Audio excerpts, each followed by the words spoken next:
এবার নজর রাখবো মালদার দিকে। মালদার হবিবপুর থানার বুলবুলচন্ডী এলাকায় 20 বছরের তরুণ গোপাল সরকার খুনের ঘটনায় বড়সড় সাফল্য পেল পুলিশ। ঘটনার মাত্র কয়েক ঘন্টার মধ্যেই এই নৃশংস হত্যাকাণ্ডের কিনারা করে দুই অভিযুক্তকে গ্রেফতার করেছে হবিবপুর থানার পুলিশ। ধৃতদের নাম রনি মজুমদার, বাড়ি হবিবপুর থানার ঋষিপুর এলাকায়। অপরজনের নাম শতরুদ্র মণ্ডল, বাড়ি মালদা থানার ছাইতান মোড় এলাকায়। খুনের নেপথ্যে উঠে এসেছে চরম চাঞ্চল্যকর তথ্য। ধৃতদের কাছ থেকে উদ্ধার হয়েছে খুনে ব্যবহৃত ধারালো অস্ত্র, মৃতের মোবাইল ও ছিনতাই হওয়া কিছু টাকা। হবিবপুর থানার আইসি কৌশিক বিশ্বাস ঘটনার খবর পাওয়া মাত্রই বিশাল পুলিশ বাহিনী নিয়ে তদন্তে নামেন এবং দ্রুত এই অন্ধকূপ রহস্যের সমাধান করেন।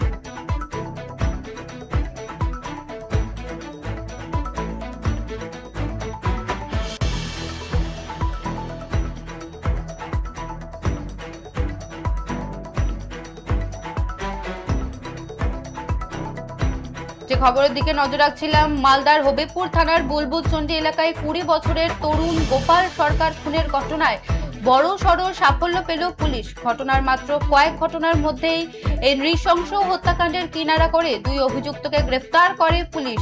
ধৃতদের নাম রনি মজুমদার, বাড়ি হবিবপুর থানার ঋষিপুর এলাকায়। অপরজনের নাম শতরুঘ্ন মণ্ডল, বাড়ি মালদা থানার ছাইতান মোড় এলাকায়।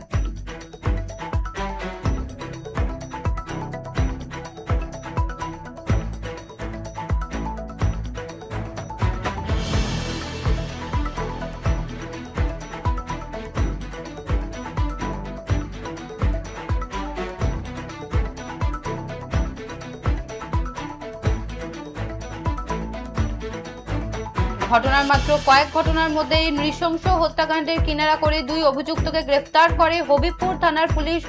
ধৃতদের নাম রনি মজুমদার, বাড়ি হবিবপুর থানার ঋষিপুর এলাকায়। অপরজনের নাম শত্রুঘ্ন মণ্ডল, বাড়ি মালদা থানার ছাইতান মোড় এলাকায়। খুনের নেপথ্যে উঠে এসেছে চরম চাঞ্চল্যকর তথ্য। ধৃতদের কাছ থেকে উদ্ধার হয়েছে খুনে ব্যবহৃত ধারালো অস্ত্র, মৃতের মোবাইল ও ছিনতাই হওয়া কিছু টাকা। হবিবপুর থানার আইসি কৌশিক বিশ্বাস ঘটনার খবর পাওয়া মাত্র বিশাল পুলিশ বাহিনী নিয়ে তদন্তে নামেন, দ্রুত এই অন্ধকূপ রহস্যের সমাধান করেন। এখানে কি আর কেউ জড়িয়ে আছে? আর কেউ জড়িয়ে? আমার ছেলেকে খুন করেছে। নাগে কোথায় গেছিল? কোথায় পাকুয়া নাগপুর শক্তিগড়, ওখানে আসছে। এই যে দুজনকে আগে থেকে আপনার ছেলের সাথে কি এদের বন্ধুত্ব ছিল জানেন?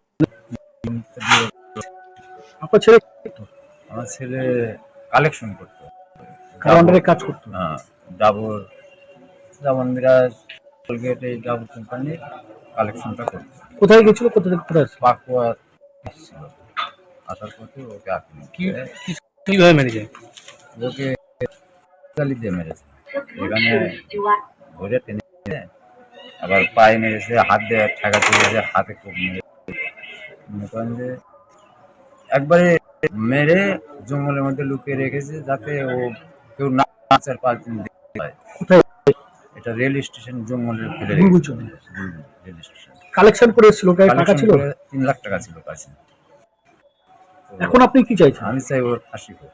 আমার ছেলে যেহেতু মেরে দিয়েছে, দেখতে পাবো না আর জীবনে। ও আমার সামনে দিয়ে ঘুরবে, আমি চাই না ওটা। আমিও চাই আমার ছেলের মতো মৃত্যুদণ্ড।